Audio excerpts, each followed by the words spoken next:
estamos con don Raúl Valencia. Él es candidato a consejero regional. Yo quiero aclarar algo que me dijo un televidente a eso de las 3 de la tarde. Me dice, pero tú, ¿por qué invitas a Raúl Valencia y no invitas al candidato a vicepresidente? Quiere venir, pues no, porque seguro tiene un poco de temor que le pregunte de todo su pasado fujimorista, porque el ingeniero Cardoso fue candidato del fujimorismo después del autogolpe, y bueno, como dicen, esos 5 años pasaron muchas cosas y supongo que debe ir por ahí la cosa, ¿no? Y bueno, ¿cómo se llama el primer candidato a consejero regional? Miguel Bazán, bueno, ya sin comentarios ya. Pero don Raúl Valencia viene porque es una persona que lo ha dicho desde un primer momento, ha participado directamente, creo que él es el que realmente ha manejado toda la elaboración del programa de gobierno y que está colgado lógicamente en la página web del Jurado Nacional de Elecciones. Pero si los demás quieren, con todo gusto, vengan porque es muy bueno que la población, que nuestros televidentes conozcan a los que pretenden gobernarnos a partir del 1 de enero del año 2016. Es bueno que los conozcan así en vivo y en directo, ¿no?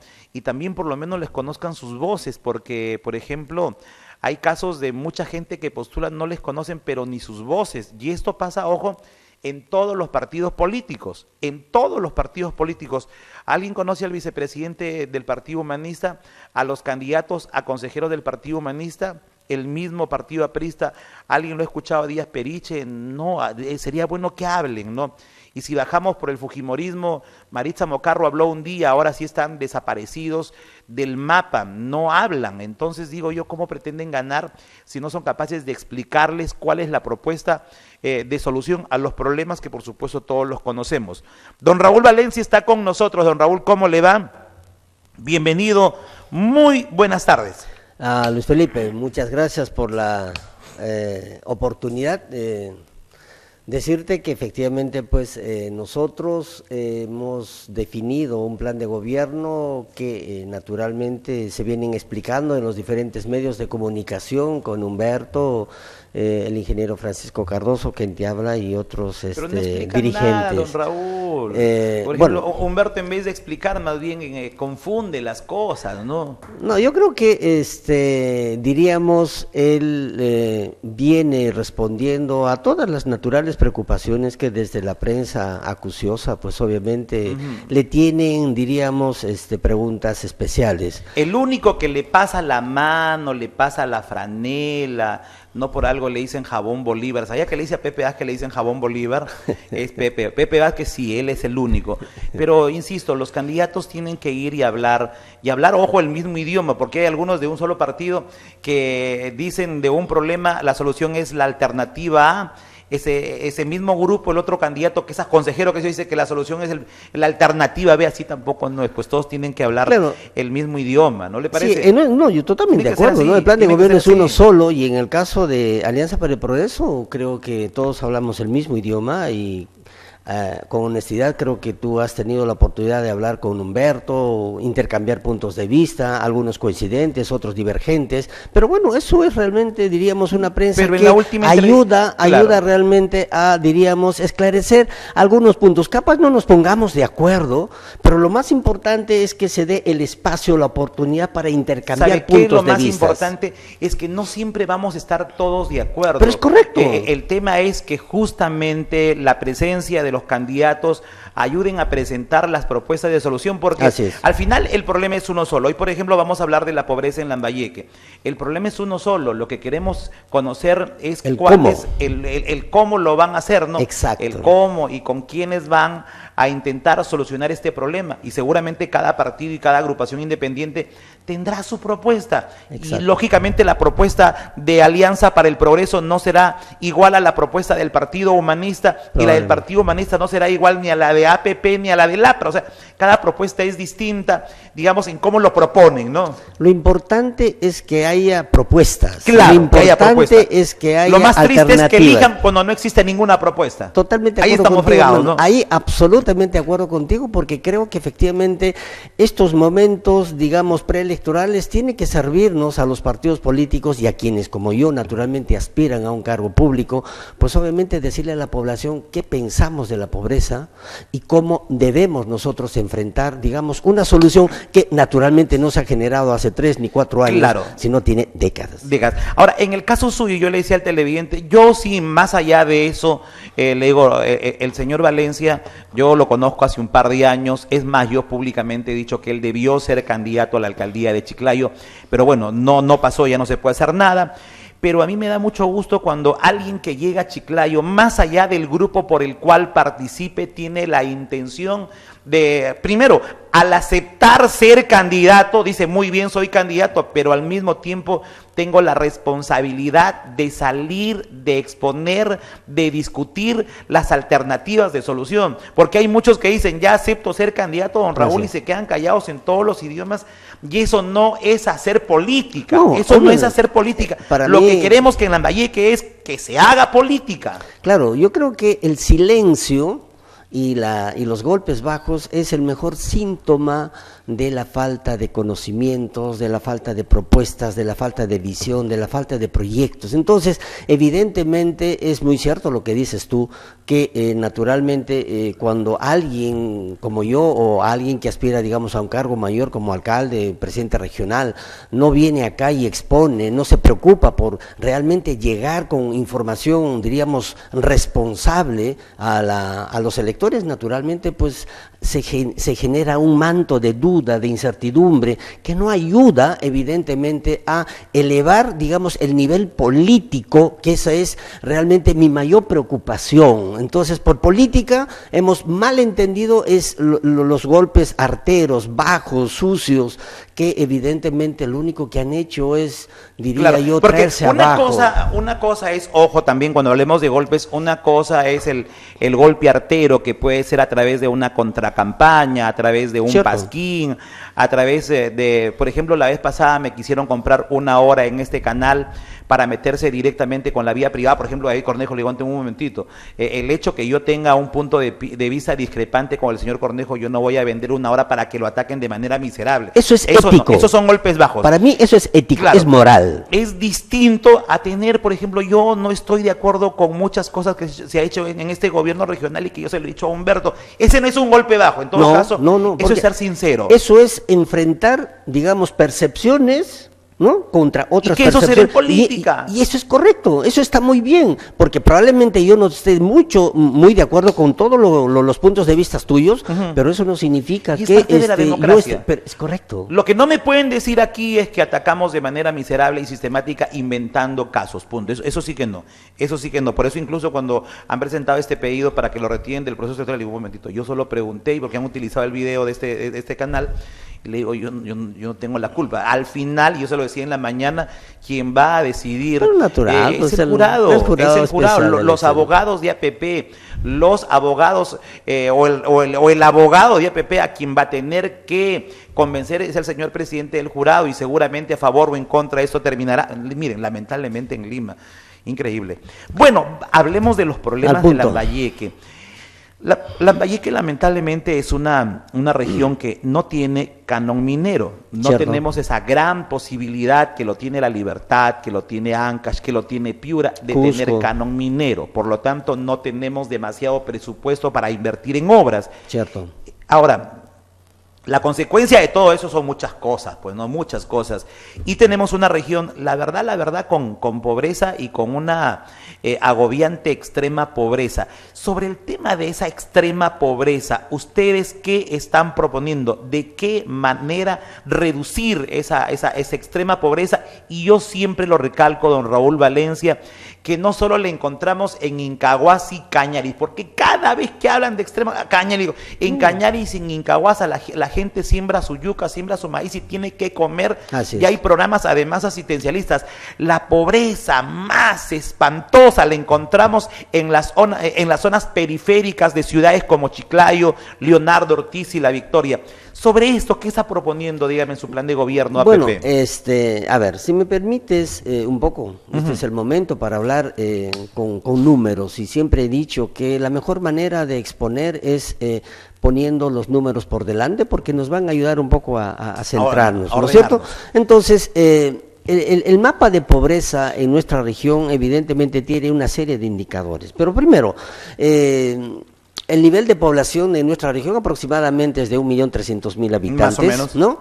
Pero, digamos, ¿dónde está concentrado, porcentualmente hablando, claro, ¿no es cierto?, el mayor índice de pobreza en la región? Y efectivamente es en los distritos que tú has señalado muy bien, claro, ¿no? En distritos andinos y altoandinos, ¿no? Cañaris, Incahuasi y Salas, ¿no? Sin embargo, evidentemente este mal endémico también pues está, digamos, en las zonas urbanas. Es que ahí viene la discusión justa con la discusión con el INI, ¿no? Que dicen que en realidad no está enfocando los lugares donde además de los distritos antes mencionados, no menciona el resto de lugares donde también hay altísima pobreza y de extrema pobreza. Sí, lógico, y esto es como resultado, digamos, de la falta o de la ausencia del Estado en esos lugares que ya hemos señalado contigo, que finalmente al no tener posibilidades de desarrollo, migran a las ciudades, una ciudad como la de Chiclayo, en el que obviamente nunca ha estado preparado realmente para recibir un flujo de nuevos habitantes, que evidentemente entran a formar parte de un cinturón realmente de miseria, de pobreza, de atraso, que sobre el cual pues creo que no se ha hecho todavía hasta ahora un trabajo mucho más, diríamos, serio. Sin embargo, hay un indicador que es importante, un poco para también informarnos, ¿no? La esperanza de vida es un indicador dentro del mapa, digamos, de pobreza de cualquier localidad. La esperanza de vida en la región, Luis Felipe, es de 76.1 años al 2013. Yeah. El 2011 era de 72.2%, de 72.2 años. Es decir, ha habido en promedio una mejora en la esperanza de vida. Evidentemente, esta relativa mejora pudiera haber sido mucho mejor. Sin embargo, cuando contrastamos esta esperanza de vida con esas poblaciones que están abandonadas prácticamente, pues las diferencias son muy notorias. La esperanza de vida en las zonas de pobreza es de 61.2 años, es decir, hay más o menos 15 años de, digamos, de diferencia entre el promedio del lambayecano que tiene condiciones relativamente mejores al de las zonas donde obviamente carecen casi de todo. Entonces, una primera señal, digamos, de alerta está ahí, ¿no? Algo tenemos que hacer todos, claro, sin excepción. Cuando usted habla, por ejemplo, que en las zonas, por ejemplo, altoandinas, la vida del ser humano es más corta, llega a los 62 años, bueno, eso yo lo digo con conocimiento de causa. O sea, una cosa es que uno vaya al lugar, puedes quedarte un día, una semana, qué sé yo, pero es distinto a haber vivido y seguir teniendo la familia en zonas de extrema pobreza. ¿Sabían ustedes que la mayoría de gente no muere por desnutrición? No, porque hay una idea que dicen, los que mueren a los 40, 50, no mueren por desnutrición. Es falta de atención médica. Falta de atención médica, es decir... Un ejemplo, un caso recién que conozco, a un tipo le dolía el estómago, creían que era brujería, han empezado a hacerle masaje, le han reventado la vesícula y chavo, el tío se murió.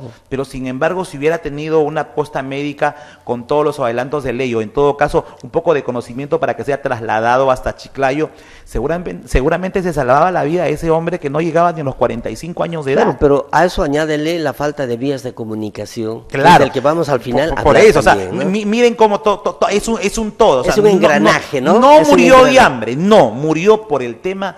por la atención médica, y ahí pues, ¿por qué no hay atención médica? Vienen las carreteras y viene la implementación de las postas médicas, etcétera, etcétera. Entonces, ¿no? Un poco, digo yo, tratar el tema de la pobreza demanda modestamente, diría yo, un conocimiento mucho más profundo de nuestra realidad, porque eso es lo que nos va a ayudar a quienes queremos hacer política seria, responsable y madura, planteamientos concretos. Otro indicador importante es el analfabetismo que hay en nuestra región. El analfabetismo en nuestra región es del 7.4%, es decir, del 1.300.000 habitantes que tenemos, el 7.4% está, digamos, dentro de ese porcentaje, 7.4% al 2013. Yeah. En el 2009 el nivel de analfabetismo era de 8,5%. Digamos, otro indicador en el que en los últimos años hemos mejorado alguito, pero creo que hay el deber, digamos, ético, el deber moral, desde la política, desde el Estado y desde sus instituciones, de trabajar todos de manera conjunta para reducir a cero ese indicador. En pleno siglo XXI, déjame decirte, hermano, para mí es un pecado mortal seguir teniendo analfabetos.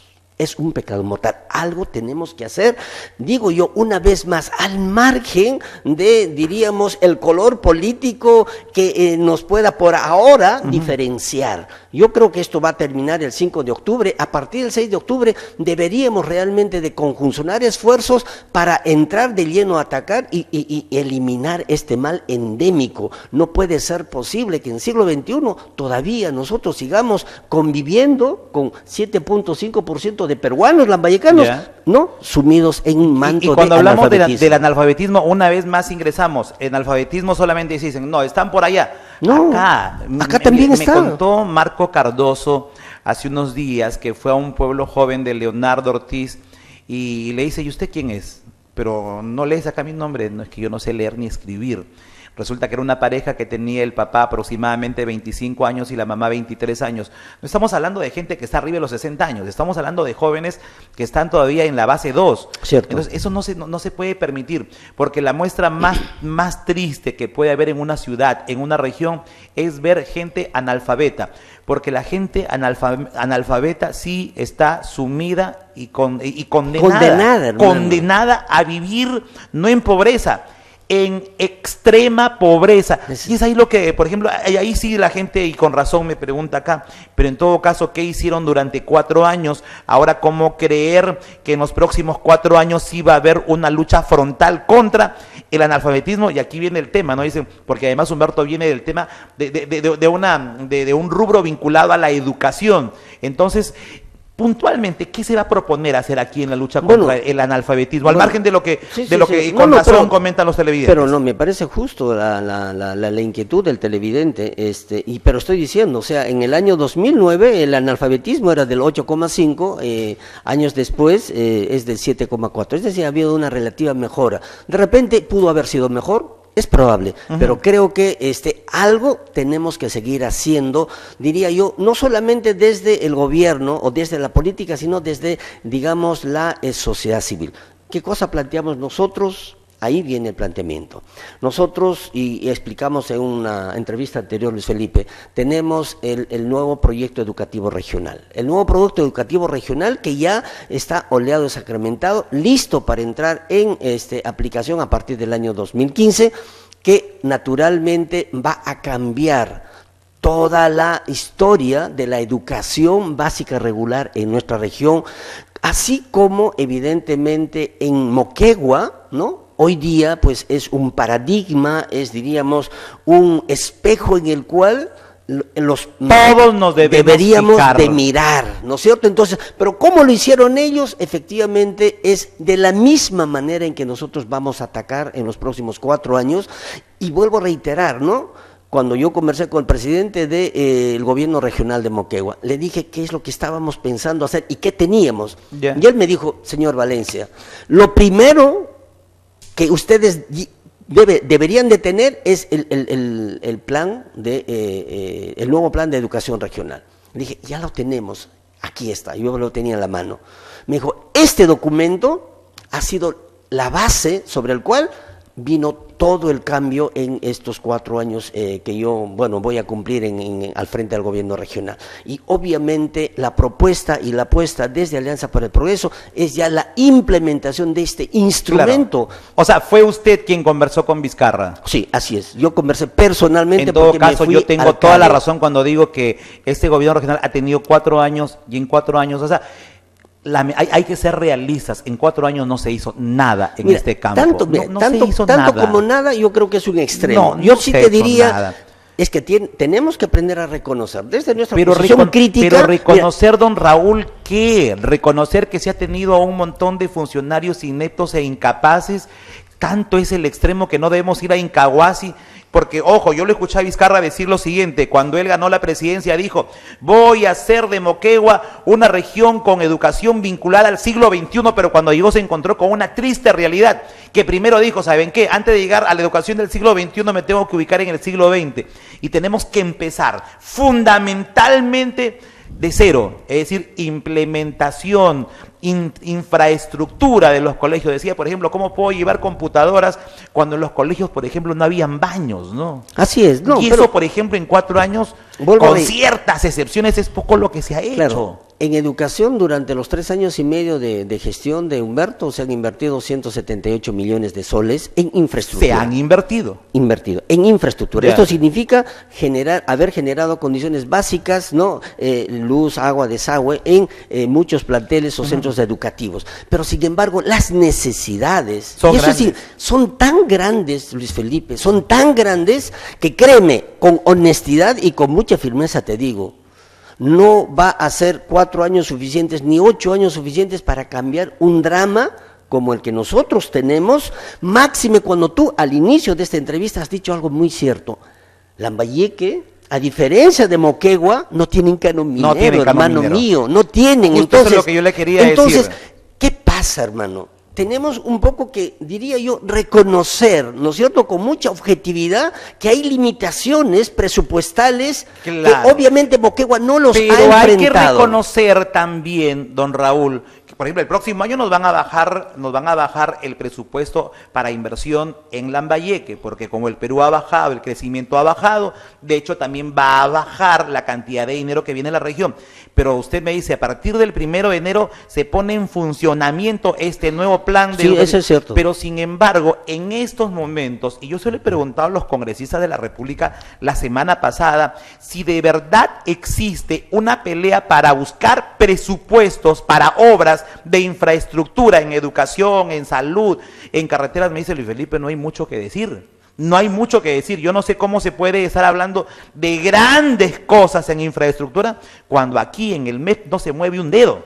Bueno, mira, el presupuesto del gobierno regional y de todos los gobiernos regionales, en estos momentos, obviamente todos están terminando de elaborar para alcanzar naturalmente al Ministerio de Economía y Finanzas. Es decir, ahí tienen razón los congresistas con quienes tú has conversado al decirte que efectivamente hasta ahora no han visto nada. En verdad, no han visto nada y no la van a ver porque ningún gobierno regional todavía ha presentado, porque están en el plazo de del diseño y del nuevo presupuesto. Además, para el año 2015. Una cosa, es finalmente el Ministerio de Economía que te dice, ¿sabes qué, hermano? Aquí tiene 200 millones para tus obras y tú verás cómo lo repartes. Pero está bien. Mira, yo vuelvo a reiterar.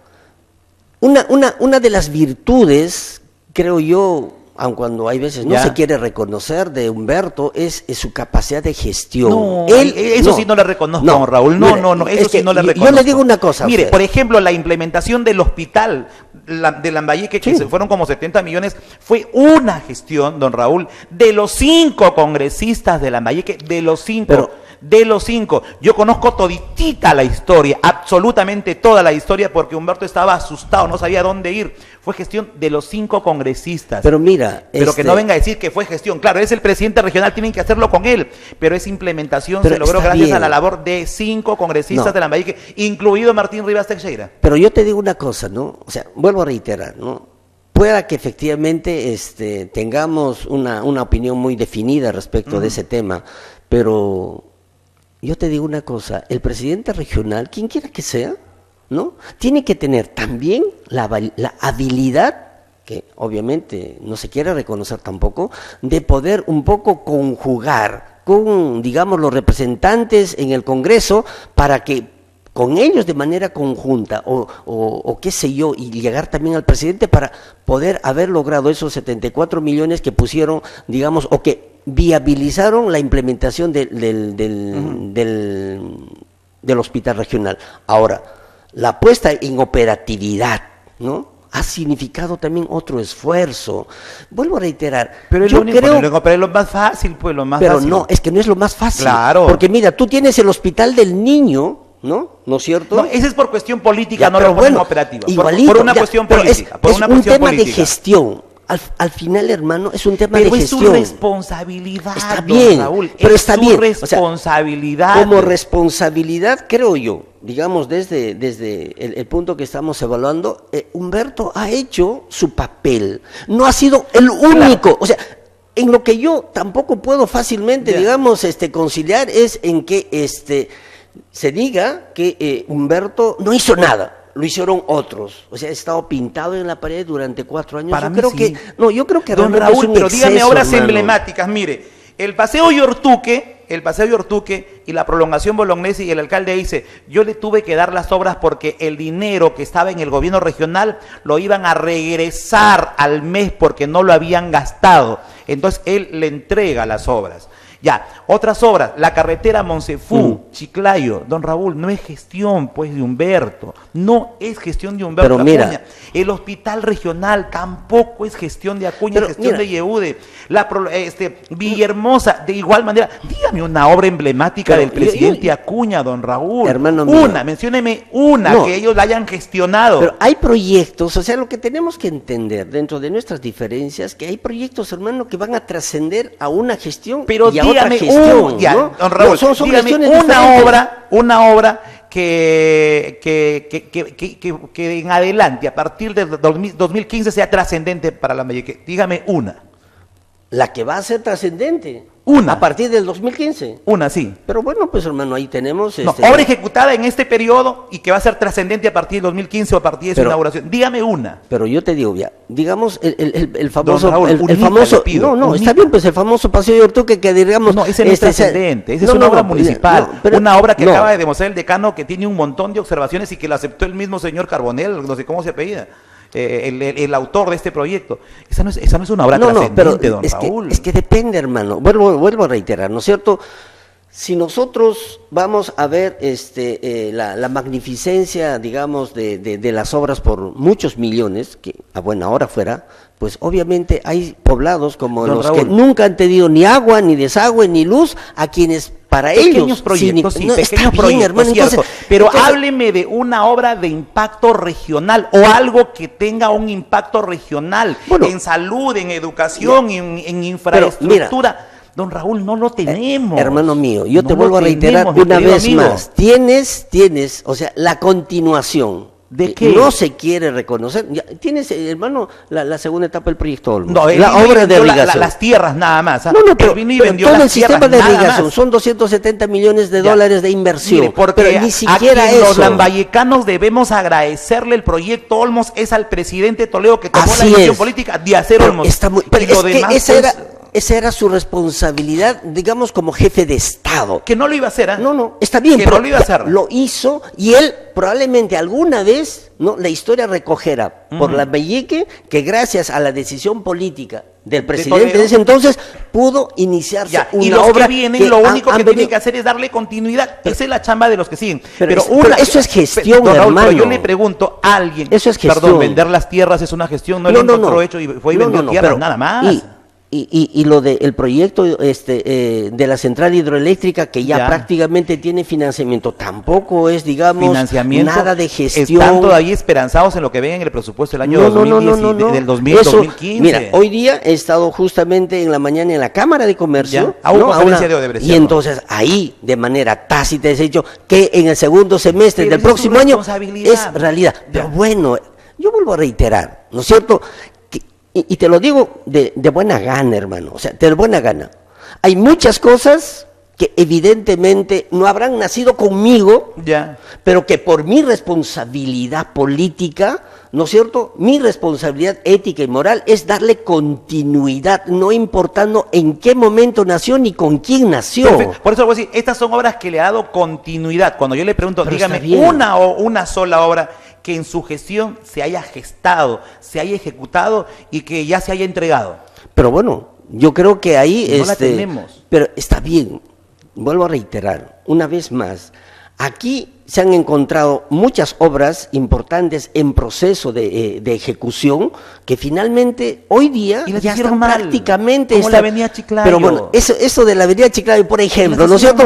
Ya, no nació con él, Humberto, siendo ingeniero civil, pudo haber colocado a un ingeniero agrónomo para que sea el supervisor de la obra. Pero mira, tú has tenido la oportunidad de estar con Humberto. Ya se lo he preguntado en una oportunidad, ¿no? Y dice pues que se equivocaron, ¿no? Pero bueno. Claro, mira, un presidente no se puede equivocar colocando un supervisor de una obra que cuesta 53 millones. Pero yo te digo una cosa, hermano, o sea, ni siquiera le puede reconocer a Humberto la capacidad de reconocer un error, ya eso me parece un poco preocupante. Error lo ha reconocido. Pero bueno, hermano, yo reconozco, por ejemplo, que cuando la primera vez que lo trajo usted el año pasado, yo le dije, pero ¿cómo es posible que no se esté peleando un presupuesto para elaborar el perfil técnico de la calzada? Me da mucho gusto que ya han terminado de elaborar todo esto y se pelea para el presupuesto del 2015 esté dentro de ese rubro, ¿no? Así es, bueno, ha tomado en cuenta, porque finalmente los reclamos, don Raúl, tienen un solo objetivo, de mejorar una gestión, y lógicamente si mejora una gestión, los que ganan es la población. Mira, tú sabes que conmigo personalmente jamás vamos a tener problemas de un entendimiento en tanto y en cuanto haya, diríamos, de ambas partes un grado de relativa objetividad y flexibilidad, hermano, para decir, o sea, con mucho estoicismo, ¿no? O sea, yo he reconocido un error, hablo por Humberto, ¿no es cierto? Dice, sí me equivoqué, lo admito, pero me equivoqué. se sigue equivocando. Okay, pero mira, ni siquiera muchas veces eso podemos desde tu por lado ejemplo, si yo hubiera sido Humberto Acuña, ¿no? Yo lo hubiera a usted vicepresidente, ¿no? Pero ya no importa, o de primer consejero regional. Pero ese es otro tema. Porque Lambayeque necesita justamente gente que tenga una idea clara de cómo hacer política y de qué hacer para mejorar una gestión, y que tenga como objetivo mejorar la calidad de vida de la gente. Yo, por ejemplo, lo he dicho públicamente y lo reconozco. Cuando usted vino a Chiclayo hace 3 años, recibió la Universidad César Vallejo, que era una especie de cementerio. Uno que otro alumno se cruzaba de la zona, porque yo voy todos los días a Pimentel. Y ver ahora cómo ha crecido la Universidad Vallejo, pero fundamentalmente cómo ha crecido en el tema académico, yo que tengo que decir que es un técnico de primer nivel, y que a usted no le van a venir pues a contar cuentos, ¿no? Pero en todo caso, cuando yo le digo, ojalá que la región gane o pierda Humberto, usted vaya como consejero, sé que va a aportar. Bueno, y lo que queremos en América es justamente gente que aporte, que no vaya a decir, sí, señor. No, yo te agradezco tus expresiones hacia mi persona. Sin embargo, te digo algo, ¿no es cierto? Yo he entrado a la política no porque yo tenga algún interés económico, en verdad no tengo ninguna necesidad económica. Yo he entrado a la política exactamente porque creo que tengo un deber ético, un deber moral con el Estado. ¿Y por qué? Porque Raúl Valencia ha sido formado por el Estado, inicial, primaria, secundaria y universidad. Es decir, a mis 55 años, la política me ha tocado las puertas y yo no le he cerrado las puertas. Estoy asumiendo un riesgo de entrar en una arena donde obviamente por política se conocen otras cosas, que hacer política sería, que hacer política respuesta, pero no importa. Hemos entrado, te aseguro, hermano, que yo desde donde esté, dentro del gobierno, fuera del gobierno, yo voy a seguir aportando. Es que la única forma de cambiar esta situación, mejorar, es realmente proponiendo, sugiriendo, recomendando. Claro, ¿y sabe por qué usted está aquí? Y yo lo entrevistaré toda la campaña y después de la campaña y antes de la campaña igual, porque son muy pocos con los que nos podemos sentar, que son capaces de reconocer un error, o en todo caso son capaces de poder hablar mirando hacia el futuro. Yo siempre estoy de acuerdo con usted, y esto lo comulgo antes que lo conozca hace mucho tiempo. Los problemas se enfrentan, decir cómo se solucionan y con quiénes se van a solucionar. Ese es el tema, Si tú no hermano. tienes esa salida, es imposible solucionar, porque Lambayeque, hay que ser sinceros, es una región muy pobre, con muchas necesidades. Volviendo al tema de la lucha contra la pobreza, que nos hemos apartado, don Raúl. Pero es así la política, hermano. Pero es la política, pues, si no, esto es aburrido, ¿no? Don Raúl, hablaba hace un momento de las migraciones. Las migraciones. Chiclayo es una ciudad que crece aceleradamente y, por supuesto, de una manera desordenada. ¿Cierto? Absolutamente desordenada. Totalmente de acuerdo. De gente que viene no solo de la región Lambayeque, por ejemplo, del campo, sino que viene de Cajamarca, de Piura. Y cuando viene a Chiclayo dicen, bueno, vamos a Chiclayo y allí encontramos la solución. Venden sus pequeñas parcelitas, sus animalitos, y cuando llegan a Chiclayo se encuentran con un monstruo que los termina por devorar. Y esa gente que vino con 2.000, 3.000, 5.000 en 2 meses no tienen ni un sol y entran a ese grupo de extrema pobreza. ¿Cómo manejamos el tema de las migraciones? ¿De qué manera hacemos que la gente del campo no salga desesperadamente hacia las grandes ciudades, don Raúl? Es correcto, hermano. Yo realmente y lo digo, pese a que había mucha gente que no quisiera que converse contigo, pero ¿qué me encanta realmente a mí? A mí lo que me encanta es poder confrontar, digamos, percepciones, propuestas y visiones. ¿Cómo enfrentar, digamos, reducir, si no acaso eliminar esta migración de las zonas andinas o altandinas o de las otras provincias hacia Chiclayo? Tenemos que generar condiciones para que esas poblaciones no tengan la necesidad de venir acá, porque allá no encuentran nada, y vienen acá, como tú has dicho, vendiendo sus pequeñas parcelitas con una esperanza de encontrar algo mejor. Pero cuando vienen acá, son absorbidos, devorados por esta ciudad que es realmente muy compleja, en el que naturalmente, pues, aquí sálvese quien pueda. Por lo tanto, una forma de poder realmente, digamos, detener esta migración es desde el Estado, desde el gobierno regional, desde los gobiernos locales, ¿no es cierto?, generar las condiciones de infraestructura fundamentales para que estos en todos los campos. Pero hermano mío, eso es la clave, esa es, diría yo, la mejor, si no acaso la única solución para evitar estas migraciones de pobladores que tienen también, digamos, y buscan una oportunidad, quieren una oportunidad, pero como nadie se lo brinda, evidentemente, pues, vienen esta ola de migraciones que, asociadas a la migración interregional que se da, obviamente hace mucho más caótica nuestra ciudad. Por lo tanto, desde Alianza para el Progreso, nosotros tenemos el desarrollo del plan vial. Eso es fundamental, ¿eh? Eso es fundamental. ¿Por qué? Porque, mira, Luis Felipe, lo hemos dicho en el transcurso de esta entrevista, ¿no es cierto? ¿Por qué se muere la gente en las zonas andinas o altandinas? ¿Porque no tiene nada que comer? Mentira. No, mentira. Eso es verdad. Yo soy tan serrano como tú. Yo he vivido a 3.000. No, a mí no me van a engañar. Se mueren, hermano. Porque yo escucho decir, no, en la sierra se mueren de nutrición. Mentira, se mueren porque no hay atención médica. No hay la infraestructura adecuada. Y entonces, mira, hermano, esa bandera de lucha de todos los partidos políticos, de elección tras elección, ¿no? De mirar, hermano, solamente en épocas preelectorales a estas poblaciones, hermano, desprotegidas, como banderita de lucha, pues obviamente ahora se va a acabar. ¿Por qué se va a acabar? Porque evidentemente ahora vamos a desarrollar el plan vial que le dé la oportunidad a esas economías o a esos espacios económicos que tienen posibilidades serias para poder realmente desarrollarse de manera, diríamos, casi acelerada. Mira, tenemos una serranía que es bella, en el que ni tú ni yo podemos, hermano, ir de vacaciones, porque la infraestructura vial es realmente riesgosa.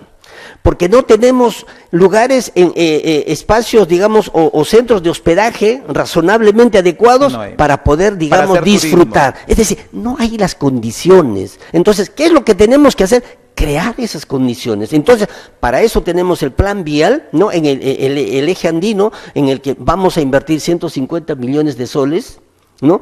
Porque efectivamente, si no hacemos eso, esas poblaciones van a seguir siendo realmente olvidadas, postradas, abandonadas, y de lo que yo denosto, así, te lo digo abiertamente, es de que cuando llega Navidad o Año Nuevo, ¿no? Nos toca el corazón y vamos por un día y unas cuantas horas, digamos, a hacer un poco y luego nos olvidamos. Oye, ¿sabes qué? Eso lastima más todavía la autoestima de esa gente que no quiere eso, no necesita. Lo que necesita es que le den las herramientas para salir del subdesarrollo. Un ejemplo, ¿ustedes sabían que el mejor café, el que usted lo tome en los mejores restaurantes de Chiclayo y el más caro que encuentra en los supermercados, gran parte de ese café viene de la serranía de Salas? Así es. Y para que la gente tenga una idea, prácticamente los saleños, con tal de no perder ese café de primera calidad, prácticamente se lo regalan a los chiclayanos, o sea, a los que van a los Huancarún, los que van a comprar pues a esa zona, ¿no?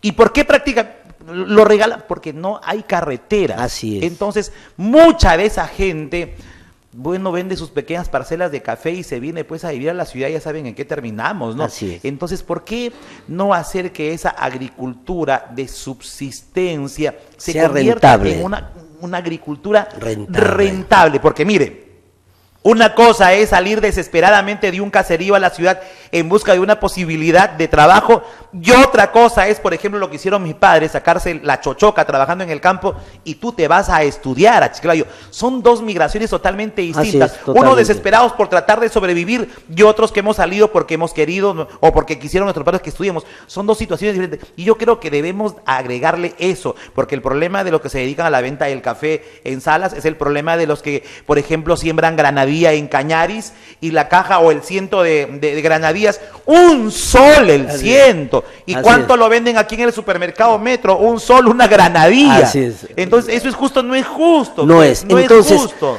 Digo yo. Y por falta de carreteras. Claro, la política, ¿no es cierto?, tiene que ser entendida desde una perspectiva diferente. Por eso es que, vuelvo a reiterar, ¿no? Yo he entrado a la política... A aportar. ¿No? A aportar, a generar valor, y porque estoy convencido, ¿no es cierto?, que con el plan de gobierno que hemos diseñado para la segunda gestión de Humberto, en tanto obviamente la población así lo decide el 5 de octubre, pues evidentemente vamos a romper, ¿no?, esa dependencia, ese aislamiento en el que obviamente estos espacios económicos que son ricos en todo, obviamente hoy están abandonados y no tienen posibilidades. Entonces el plan vial en el eje andino va a realmente a darle a Lambayeque la oportunidad no solamente de integrar esas economías, sino también de generar otras oportunidades, el turismo para que efectivamente vayamos generando identidad, hermano.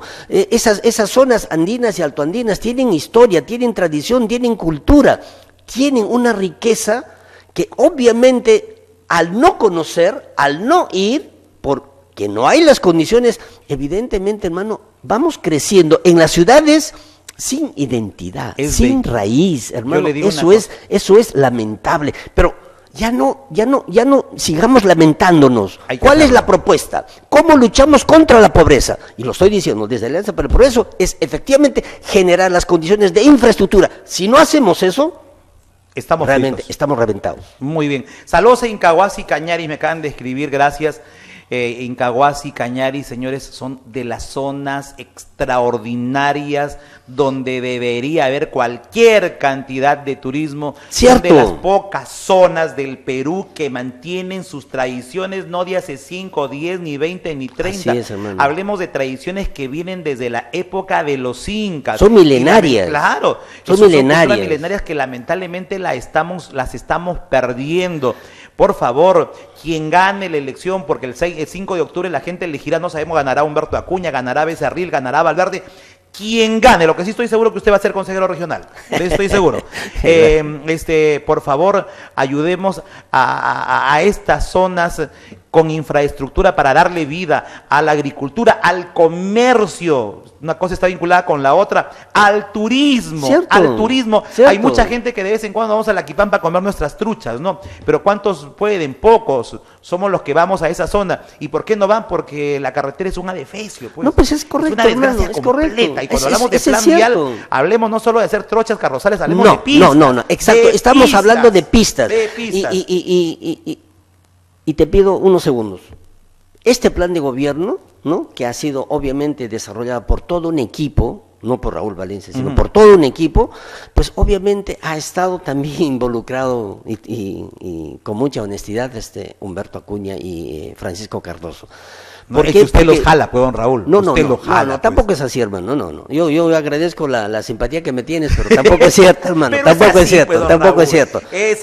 No, es que yo te lo digo en honor a la verdad. O sea, Humberto Acuña realmente creo que estos 3 años y medio ha madurado tanto que para mí particularmente es grato conversar a otro nivel. O sea, yo no soy de las personas que le pasa la alfombra a nadie, hermano. No lo voy a hacer, sí nunca lo he hecho, y las cosas que se tengan que decir, hay que decirlas. Por eso es que yo celebro realmente que dentro, digamos, del plan de gobierno, en la lucha contra la pobreza, ya no se necesita de demagogia, se necesita planes, se necesita proyectos y un equipo capaz que realmente lo concrete. A eso estamos apuntando porque no hay otra forma, mi querido Luis Felipe, no hay otra forma de romper con este problema cancerígeno.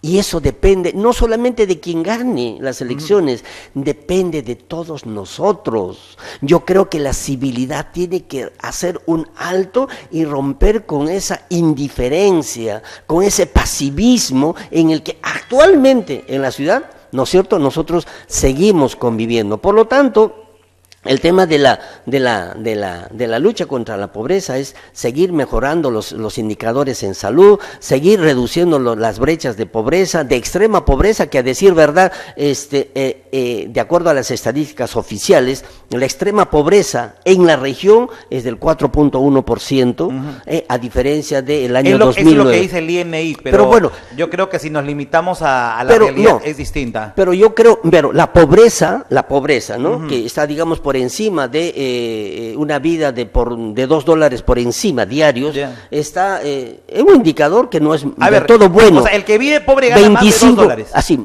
exacto. Estamos en el 25.2% pobreza. O sea, es coherente lo que tú has dicho, viejo. Es coherente, absolutamente. Y nadie puede realmente cerrar los ojos a una realidad. No. Hace 4 años, un poco más, este indicador de pobreza estaba cercano al 30%, exactamente 29.5%.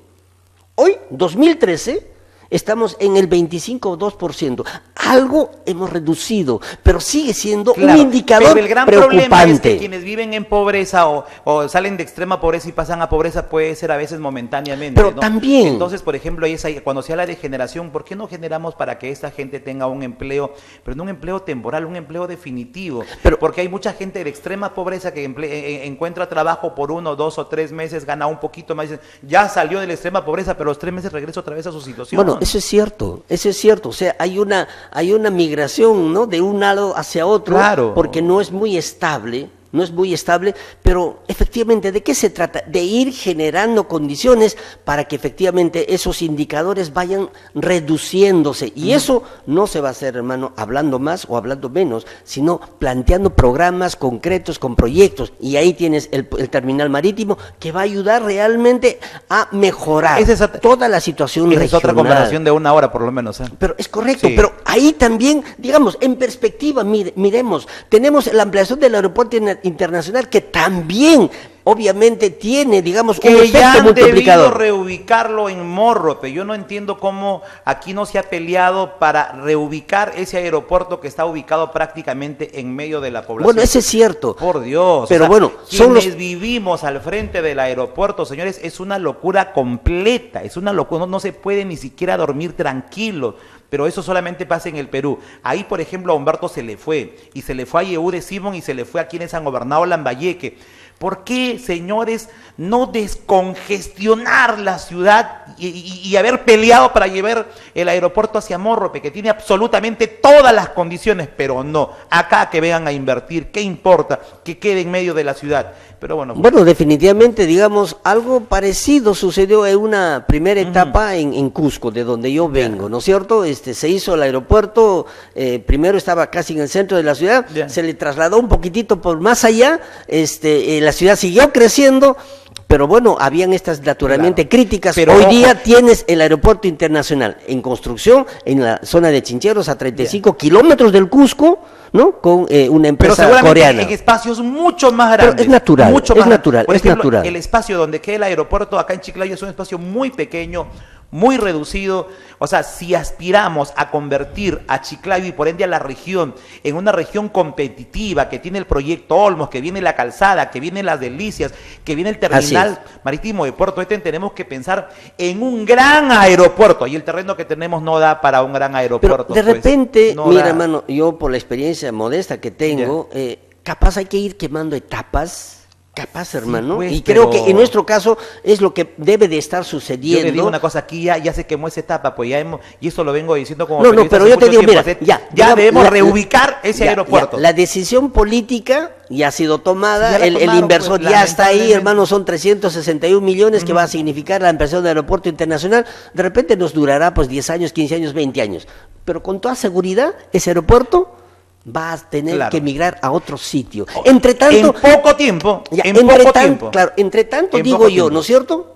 No le pongamos una barrera al desarrollo de esa inversión, que por su efecto multiplicador, ahora no, es que nadie le está poniendo una barrera. Lo que yo sí he dicho, señores, y este reclamo vengo lo haciendo como periodista hace mucho tiempo, ¿por qué, señores, las autoridades no se preocupan en pelear por un aeropuerto, la reubicación del aeropuerto, por diferentes motivos, que ya lo hemos dicho? Técnicamente, hermano, yo estoy de acuerdo contigo. Creo que voy a ser honestamente. Oiga, voy a ser presidente regional. Pero me gustaría. Yo me lo llevaría, morro, hermano. Pero me gustaría. Madre. Alguna vez te dije, pero hermano, no tengo plata como cancha, pues, don No, Raúl, pues, hermano, no. Es que tampoco cancha. Se necesita plata como cancha para hacer política, pero para competir con ustedes hay que tener plata como cancha. No necesariamente. Sí, yo entrar a la política, no, es que no es. No por usted lo digo, usted es un hombre muy honesto, muy trabajador, pero es que hay formas realmente de hacer política y construir, hermano. Construir, digamos, conciencia desde la política y yo obviamente la prensa. Yo acabo de escuchar que los fujimoristas han gastado como $2 millones solamente en embaderar.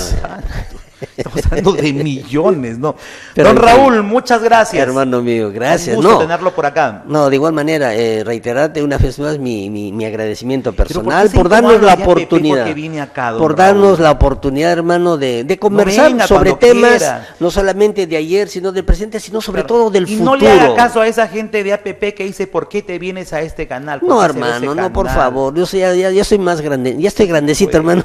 Lo que pasa que en el caso suyo no es sobón, los otros son sobones, pues los sobones son así, ¿no? Pero en todas partes se cuecen habas, hermano. Pues claro, en todas partes se cuecen habas, ¿no? En el APRE, en Fujimori, en todos se cuecen habas, hermano. Los sobones, esos están en todos los partidos y en todos los movimientos y en los centros laborales. Por eso cuando vengo aquí me revientan cohetes. ¿Saben qué, muchachos? ¿Quieres trabajar? Sí, no me revientes cohetes. Pero bueno, es que nosotros tenemos que hacer la diferencia. Porque esos que te revientan cohetes son los que te hacen equivocar. Entrar a una política seria, responsable y madura significa romper con esos viejos moldes malentendidos por política.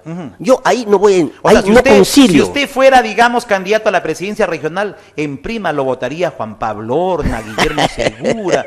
No, tampoco me pongas eso. No es verdad. No, pero mira, ese no es el tema. No lo quiero comprometer. No, tampoco, hermano, voy a caer en eso. Don Raúl, muchas gracias. No, muchísimas gracias y bueno, pues seguiremos conversando, hermano. Gracias. Don Raúl Valencia estuvo con nosotros, candidato a consejero regional por APP.